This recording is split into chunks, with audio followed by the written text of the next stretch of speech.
Olá, meus alunos, meus ex-alunos e todos aqueles amigos e amigas que seguem o nosso canal. Hoje eu vou fazer uma aula, especialmente a pedido de alguns de vocês, tá? Sobre a história da construção da Catedral de Notre-Dame de Paris. Então vai ser uma aula um pouco especial, vamos aqui viajar pela arte, pela cultura, e vamos também falar um pouco, né, do desenvolvimento, do pensamento, da filosofia, de Victor Hugo, o grande escritor, o grande romancista do século XIX, que vai escrever, além dos Miseráveis, o Corcunda de Notre-Dame, Notre-Dame de Paris, que vai ser objeto do nosso encontro de hoje. Então, vamos começar a nossa aula.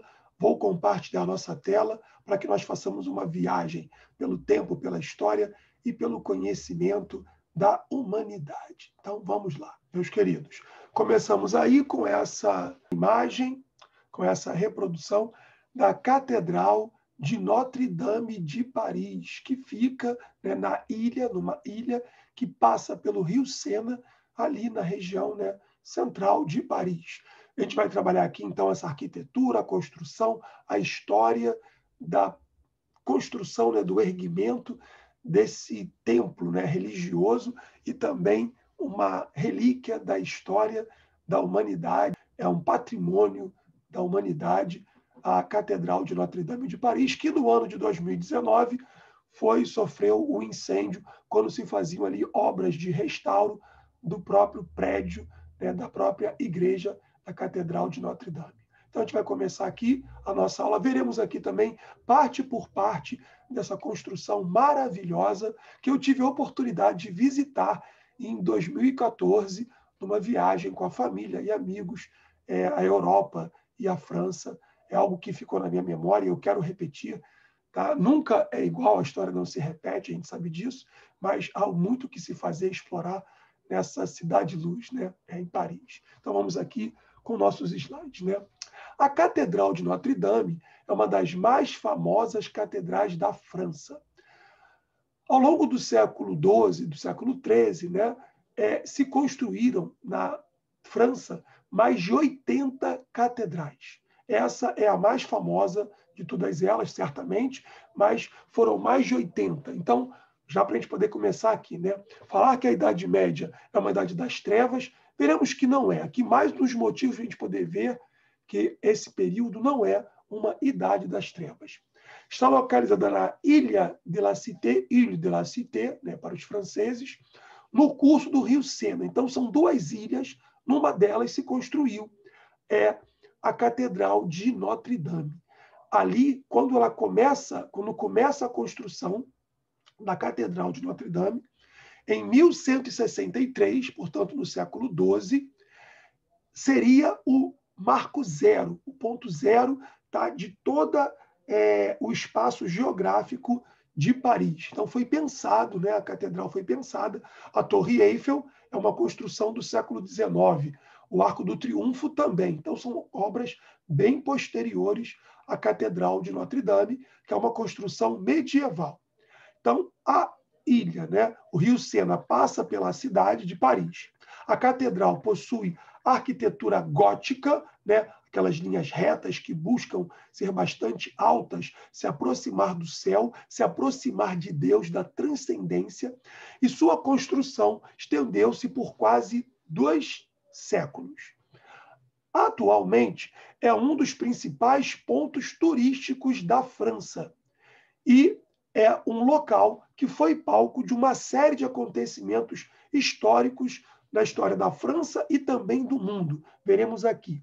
A Catedral de Notre-Dame recebe algo em torno de 13 milhões de turistas por ano, o que é mais ou menos o dobro de turistas que vêm ao Brasil, tá? No mesmo período de um ano. Tragicamente, ela foi atingida por um incêndio em 2019, mais precisamente em abril de 2019, que danificou bastante a sua estrutura. Mas obras de restauro estão sendo feitas para tentar, né, ao máximo, restaurar o brilhantismo, o que é tão magnânimo nessa catedral, tá bom? o nosso Museu Nacional aqui do Rio de Janeiro, que sofreu também um incêndio um ano antes, mais ou menos, da Catedral de Notre Dame, não teve a mesma sorte em toda a sua restauração, né? Bom, nós não temos hoje no Brasil sequer o Ministério da Cultura, né? É um dos grandes prejuízos que a gente vive no Brasil atualmente. Mas a França, né? O seu Estado, o governo, né, também teve uma grande preocupação em fazer a restauração. E muito dinheiro também se conseguiu para se fazer a restauração. Empresários, cidadãos franceses em geral, conseguiram arrecadar algo em torno de 590 milhões de euros para fazer a restauração da Catedral de Notre-Dame de Paris. Vamos seguir aqui, então, mais um pouquinho.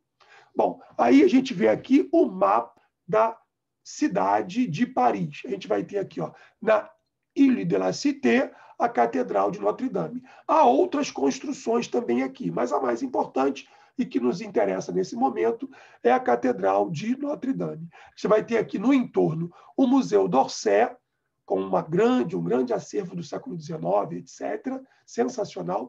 O Museu do Louvre, que é o maior museu do mundo, que eu tive também a chance de visitar, tá? É um museu para você visitar em 2, 3, 4 dias para poder fazer bem todo esse museu. Aqui a gente vai ter a Champs-Élysées, com a Praça da Concórdia, tão importante para a história francesa, tem que pensar aqui também a Revolução Francesa, entre outros momentos da sua história, e aqui o Arco do Triunfo, feito com o metal, né, de canhões que Napoleão, em sua expansão, né, na Europa, no início do século XIX, toma de seus adversários e usa para fazer o Arco do Triunfo. E, claro, né, a Torre Eiffel, outra construção do século XIX, aqui no caso, na segunda metade do século XIX, portanto, posterior ao Arco do Triunfo. Aqui com vários outros, né, prédios importantes, né? O prédio da Sorbonne, uma das instituições, né, universitárias mais famosas e respeitadas do mundo, uma outra herança da Idade Média também, o prédio da Unesco e vários outros aqui na Paris, a cidade de luz, né, como os franceses todos dizem de modo geral.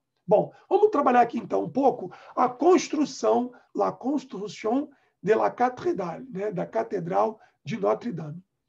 A Catedral de Notre-Dame começa tem a sua construção iniciada em 1163, por decisão do bispo de Paris, Maurice de Sully.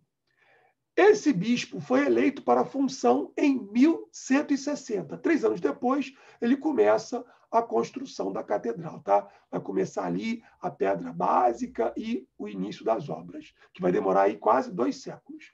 A nova catedral proposta foi nomeada Notre-Dame. Notre-Dame, nós sabemos que é Nossa Senhora em português. Ela é dedicada em homenagem à Virgem Maria, mãe de nosso Senhor Jesus Cristo.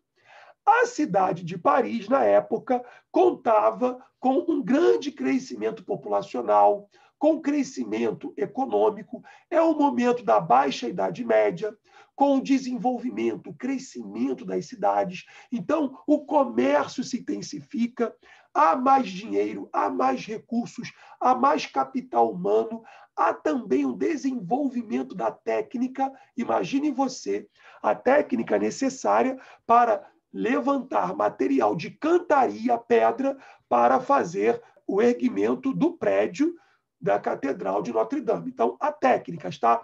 Homens que entravam em rodas para poder fazer sistema de alavanca física para levantar as pedras enquanto ele andava e fazia aquela roda girando, né? É um sistema de roldana também. A pedra vai subindo para chegar ao local onde ela vai ser estabelecida, depois de ser muito bem trabalhada por artífices que vão promover o material também em cantaria, né? Em pedra. Pedra muito bem trabalhada para fazer essa obra de arte que é a Catedral de Notre-Dame, além de um importantíssimo templo religioso cristão católico. Bom, era a capital dos reis capetinjos, né? Paris, possuía um grande número de artesãos, como eu falei com vocês, mercadores, né, nos arredores. Então, a cidade está próspera, tem recursos para poder fazer uma igreja como Notre Dame, além de ser um centro intelectual importante da Europa medieval. Pedro Abelardo, um dos mais importantes filósofos do mundo, né, e da Europa, naquela época, né, no século XII, viveu em Paris, tá? Um pouco antes de se começar a construção da Catedral de Notre Dame. Pedro Abelardo, que ficou muito famoso por seu trabalho com a lógica, com o pensamento, com a teoria do conhecimento. Ele é o pai, né? Ele formulou o conceitualismo para trabalhar a teoria do conhecimento em filosofia e também ficou famoso por seu caso com Heloísa. Nessa época, na Idade Média, os professores universitários deveriam ser celibatários, tá?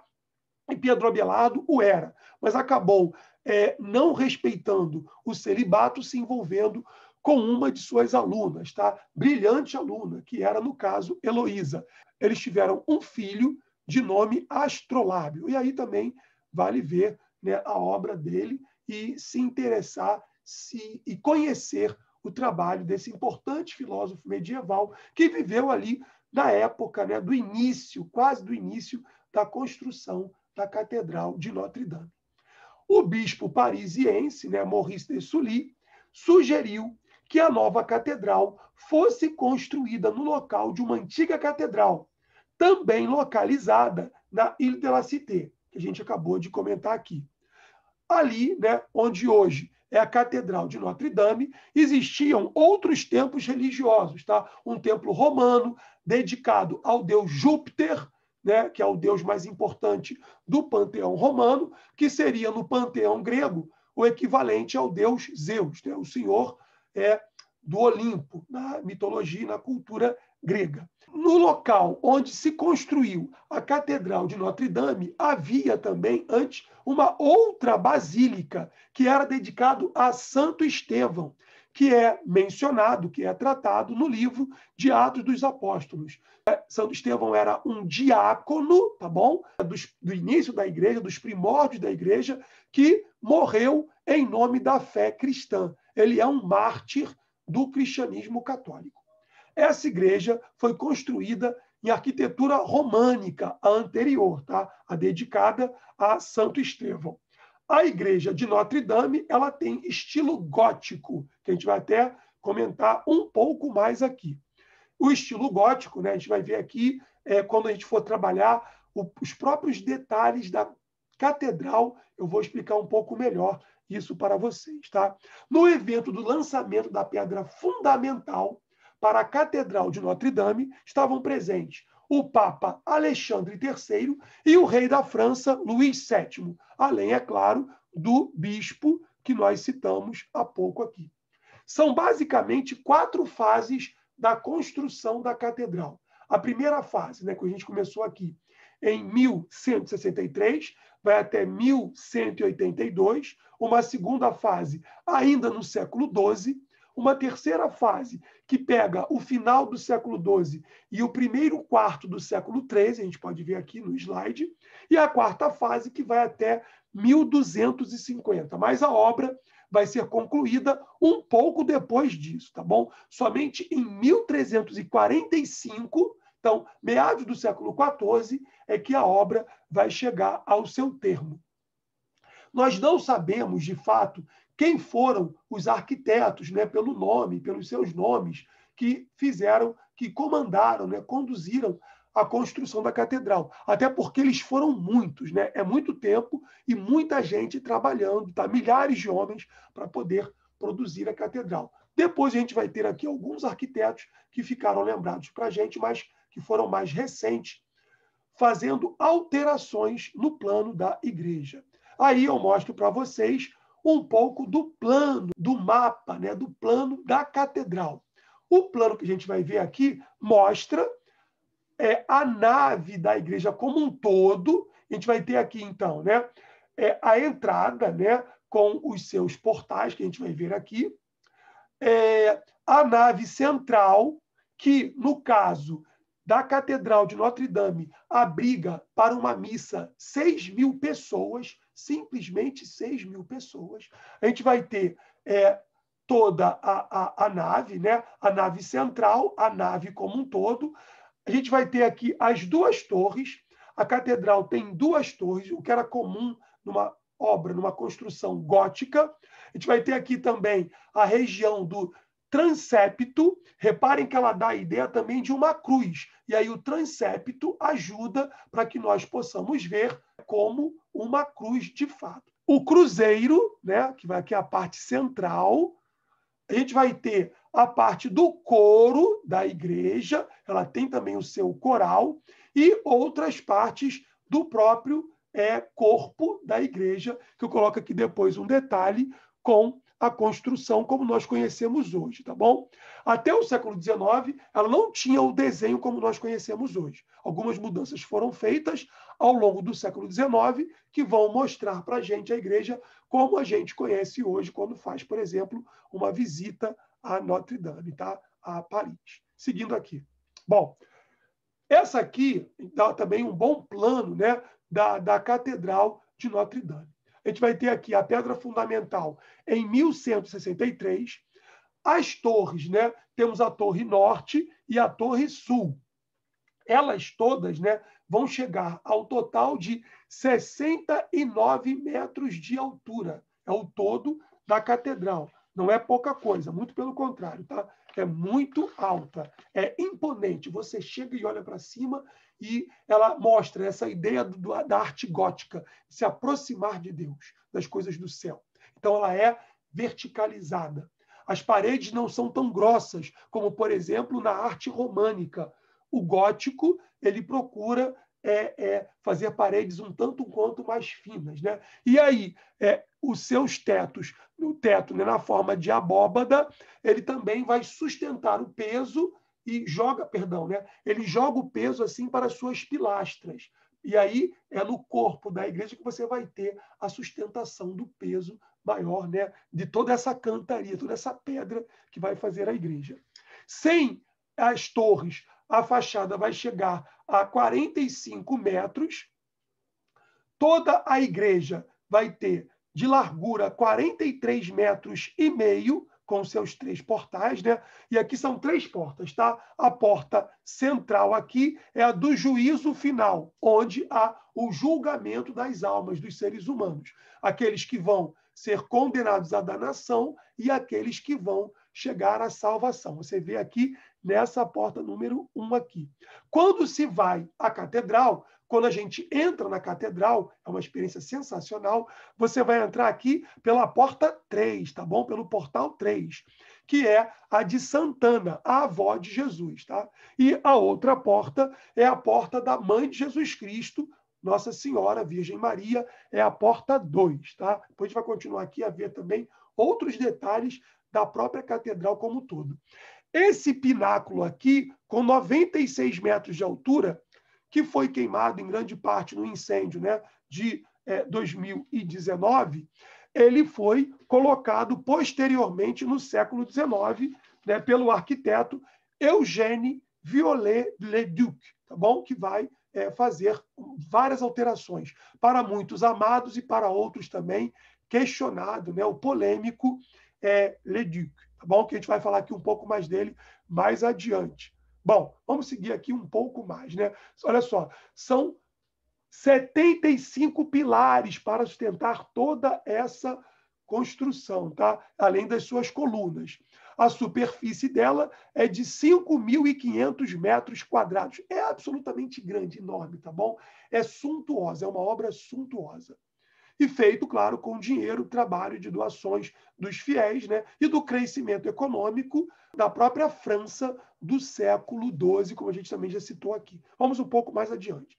Aí, isso aqui é uma imagem que eu consegui da revista Super Interessante. Vocês podem buscar ali a fonte, coloco ali para vocês, e depois tentar compreender como é esse corte feito na igreja, na catedral. E a gente vai ver agora aqui esses tópicos mostrados para a gente, tá bom? Um por um, a gente vai trabalhar aqui. Bom, o número 1, que a gente pode ver aí, tem a nave da igreja. A nave cabe, como eu disse para vocês, 6.000 pessoas, né? Uma missa muito bonita, né? Imagine, por que não? Com 35 metros de altura. É magnânimo. A gente fica ali encantado de olhar a beleza dessa catedral.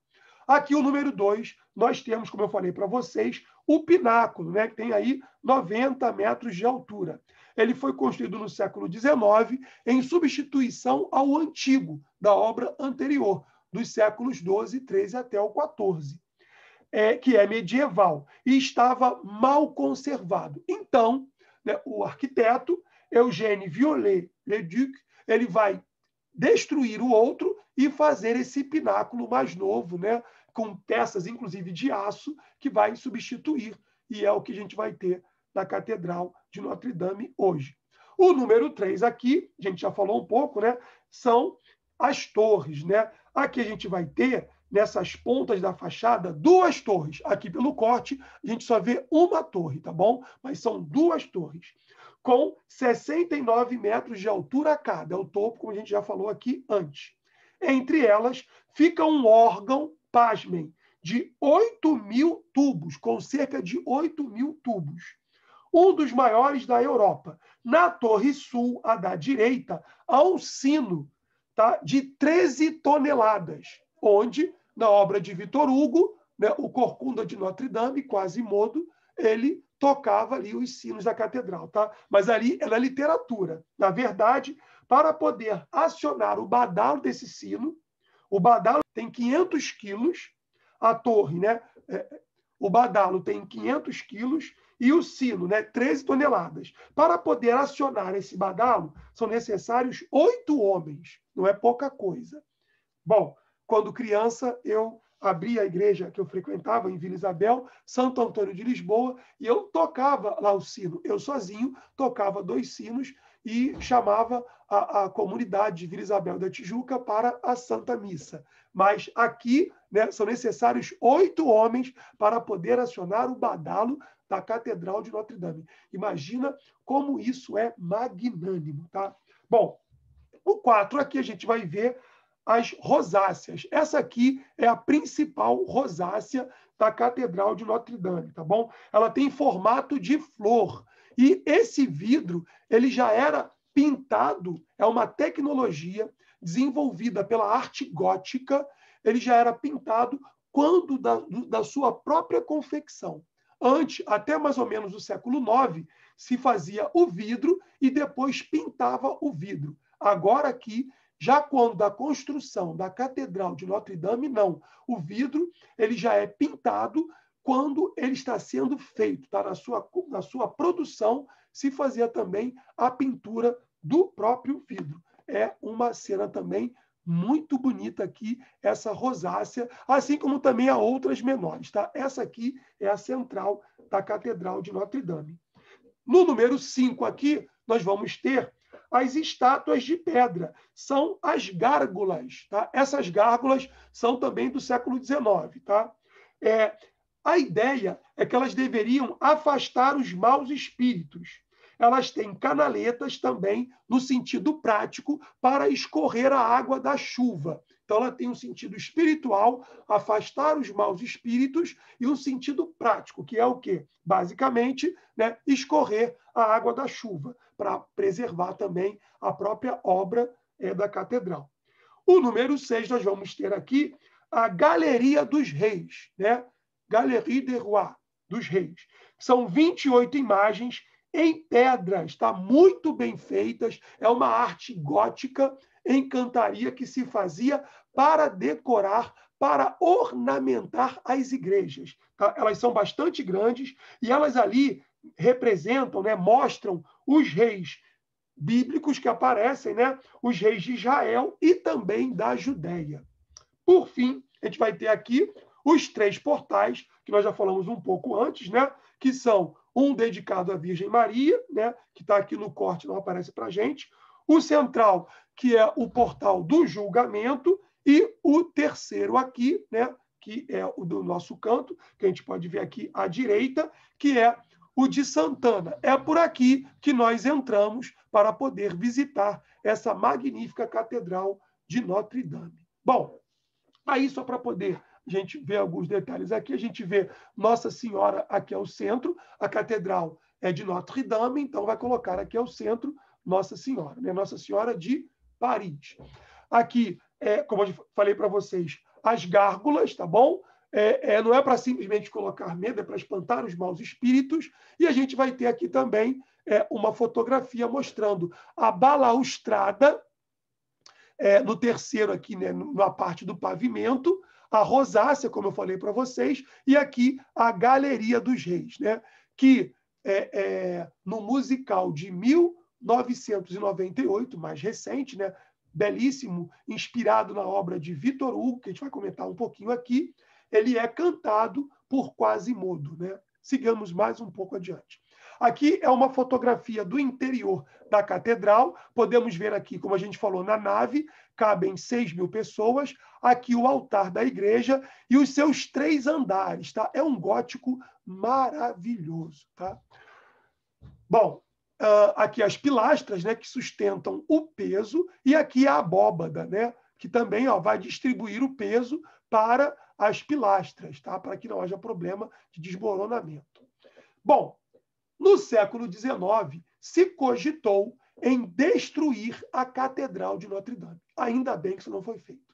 Se pensou em destruir a catedral, pegar a sua cantaria, o seu material em pedra, o teto, em grande parte, é madeira, tá? Quando se fez, e então se queria fazer pontes sobre a cidade de Paris. Porém, houve uma grande associação, organização. Victor Hugo, um dos maiores literatos, né, do século XIX, para mim o maior dos franceses do século XIX, ele vai comprar a ideia de que a catedral não poderia ser destruída. E aí ele vai escrever o seu livro, que a gente conhece, né, famosíssimo, enorme, mas não só grande, mas também sensacional, o Corcunda de Notre Dame, né? Notre Dame de Paris. E aí ele vai conseguir fazer uma mobilização, arrecadar dinheiro para fazer a reforma da Catedral de Paris. E quem vai encabeçar, não sozinho, mas quem vai encabeçar a reforma vai ser Viollet-le-Duc. Esse grande arquiteto polêmico, ele vai fazer... Ele é um artista gótico, ele é homem do século XIX, mas ele é envolvido e ama o gótico. Ele reformou várias outras catedrais francesas, mas o seu trabalho principal, no meu entendimento, é Notre Dame, né? A Catedral de Notre Dame. E lá ele vai restaurar, com todo esse dinheiro, ele vai fazer uma série de peças, parte do que pegou fogo, né, no incêndio de 2019, foi tirado antes, olha a coincidência ou é coisa de Deus, né? Foi retirado para fazer a preservação. E uma dessas estátuas que estão naquela parte do telhado tem também o próprio Leduc.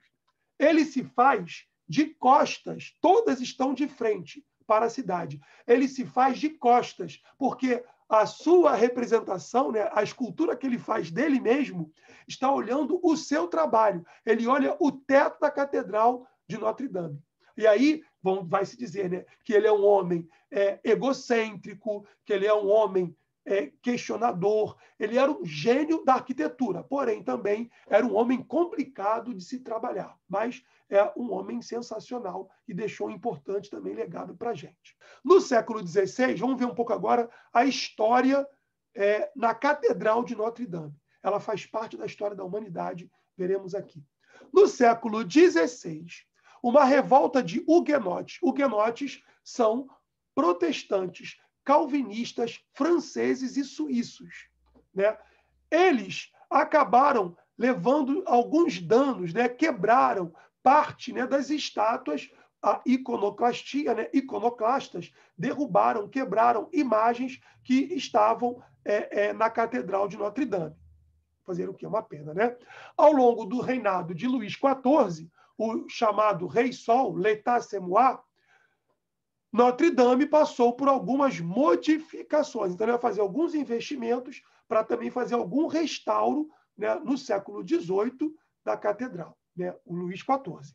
Durante a Revolução Francesa, a catedral deixou de abrigar missas, se valorizou bastante demais a razão, sobrevalorizou a razão, e a catedral não foi permitido que nela se fizessem santas missas. Tá? E ali passou a ser o tempo do culto da razão. A catedral, durante uma época da Revolução, passou a ser um armazém para atender e alimentar o povo francês, o povo de Paris, sobretudo os sans-culottes. Bom, e ali se fazia o culto ao ser supremo, o ser da razão. Ambos foram cultos religiosos que surgiram na Revolução Francesa, tá? O culto ao ser supremo e o culto à razão. Mas, posteriormente, né, já com Napoleão Bonaparte, vai se permitir de novo missas, né, e se usar a igreja com a finalidade para a qual ela foi feita também, tá bom? Fazer com que as almas cheguem também aos céus. Em 1801, Napoleão permite que a igreja volte a celebrar os seus cultos, né? As santas missas. A primeira missa católica depois da Revolução vai ser em 1802. Notre Dame foi o local em que Napoleão foi coroado imperador da França. Em 1804, Napoleão tomou da mão do Papa Pio VII, isso foi combinado com o Papa, mas ele tira a coroa da mão do Papa, ele vai fazer a sua autocoroação e vai coroar também a sua esposa, Josefina, na Catedral de Notre Dame, que nesse momento, no início do século XIX, se encontrava muito mal preservada, muito mal. É depois que a gente vai ter, né, uma preservação dela mais qualificada com o Eugène Viollet-le-Duc, que a gente já apresentou aqui para vocês. Também nela, em 1572, aconteceu o casamento de Margarida Valois, que se casou na catedral, né, com Henrique de Navarra, que era protestante, que eu falei para vocês um pouco antes, calvinista. Ele não quis entrar e não entrou na igreja. Como protestante, que ele era, né, naquele momento de conflito religioso entre católicos e protestantes na Europa, ele se recusou a entrar na igreja. Depois ele vira Henrique IV e se converte ao cristianismo católico, tá bom? Foi muito mais uma conversão formal do que uma conversão efetiva, né, sincera. Mas ele depois se converteu ao catolicismo. Como no século XIX, a catedral se encontrava muito mal preservada, como eu falei para você aqui, se discutia em destruir a própria catedral, Vitor Hugo, um grande poeta socialista, resolveu fazer a sua grande obra, né? O Notre Dame de Paris, que conta a história de um corcunda que vive no final do século XV, no finalzinho do século XV, na época do Renascimento cultural. Esse corcunda vive na parte, né, superior da igreja. E ele vive no sótão, na parte superior, e ele toca o sino da igreja na obra do Vitor Hugo. Há uma cigana de nome Esmeralda, que vem da Andaluzia, ou seja, da Espanha, embora os ciganos não tenham uma nação, né? Ela vem para a França e lá ela vai viver em Paris. Ela é absolutamente bela, belíssima. Os homens se encantam por ela. E a gente vai ver, né, que na obra, né, do próprio Vitor Hugo, o Quasimodo, né, o corcunda de Notre Dame, ele se encanta pela alma de Esmeralda. Porém, né, há ali outros dois que também se encantam com ela.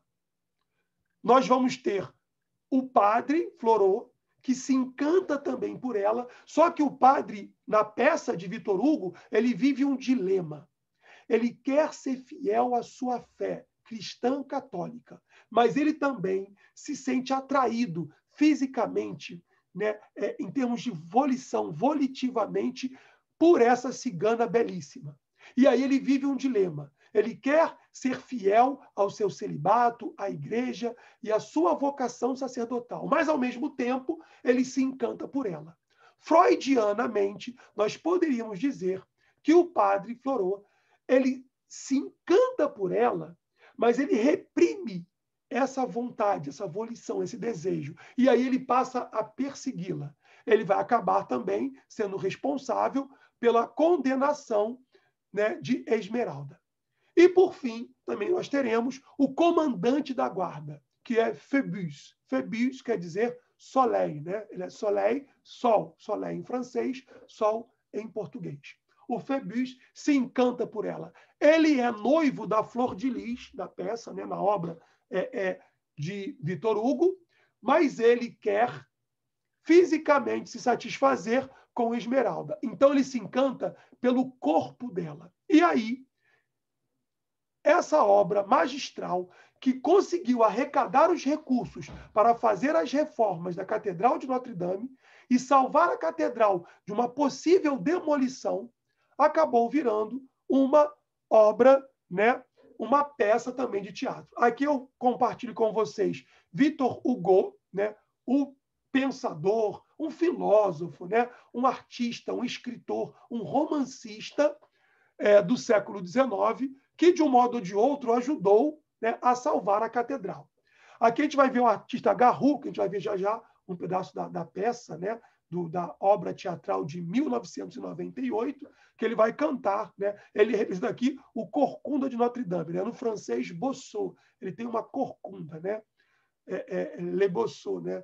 O Bossodot, que é a corcunda dele, o Corcunda de Notre-Dame. Que a gente vai ver aqui também uma obra literária, um livro com o Corcunda de Notre-Dame. Então, a gente vai ver então aqui a peça, né? Aqui o padre, né, Florot, aqui o Garrou, que representa o Corcunda, né, de Notre-Dame, o Phébus, o comandante da guarda, e a Esmeralda, que é a mulher que a todos encantam. E eu vou então agora apresentar para vocês um pedaço dessa obra de 1998 que foi exposta, foi apresentada, né, foi apresentada no Teatro Municipal de Paris, rodou o mundo, chegou inclusive a ir para a Rússia. Vejamos então um pequeno trecho, claro, em francês para vocês.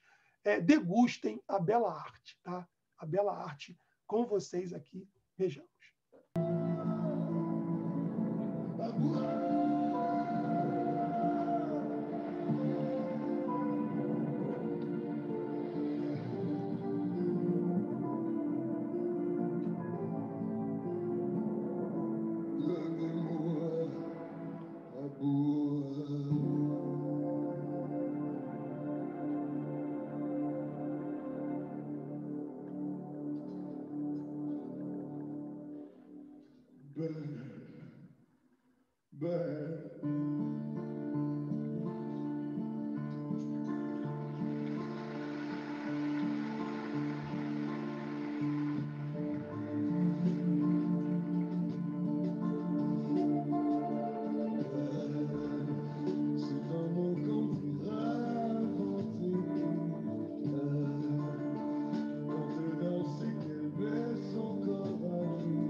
Bom, meus queridos, eu tive uma professora de francês no curso aqui tradicional em Campo Grande, que ela dizia que le français c'est une langue qui chante, né? O francês é uma língua que canta, e eu compartilho dessa ideia. Para a gente poder fechar, então, o nosso encontro, né, de hoje, a gente vai fazer uma questãozinha aqui de vestibular que trabalha o tema que a gente abordou hoje, tá bom? Uma questão aqui da Unesp, né, São Paulo. A partir do século XII, em algumas regiões europeias, nas cidades em crescimento, comerciantes, artesãos e bispos aliaram-se para a construção de catedrais com grandes pórticos, vitrais e rosáceas, produzindo uma poética da luz, abóbodas e torres elevadas que dominavam os demais edifícios urbanos. O estilo da arte da época é denominado, ridiculamente fácil, né, depois desse nosso encontro de hoje, é a letra D, né? É a arte aí do gótico. Eu vou até marcar aqui, então, para a gente, em negrito, tá? Para a nossa aula ter, aumentar aqui o tamanho, então, já está em negrito, eu acho, para a gente. É o gótico, tá bom? Para nos chamar a atenção na sua coisa magnânima, na sua busca de chegar mais próximo do céu e também das coisas de Deus, tá? Paredes mais finas do que o românico e etc. E aí eu botei aqui um pouco a bibliografia que nós usamos para a nossa aula de hoje. Algumas leituras que eu fiz, tá bom? E alguns sites que eu também pesquisei. Bon, mes chers amis et mes élèves, pour aujourd'hui c'est tout. Nous allons nous rencontrer à la semaine prochaine com une autre classe, tá? Je vous espère por ici, par ici. Bonsoir à tous, né? Bonne journée. Au revoir.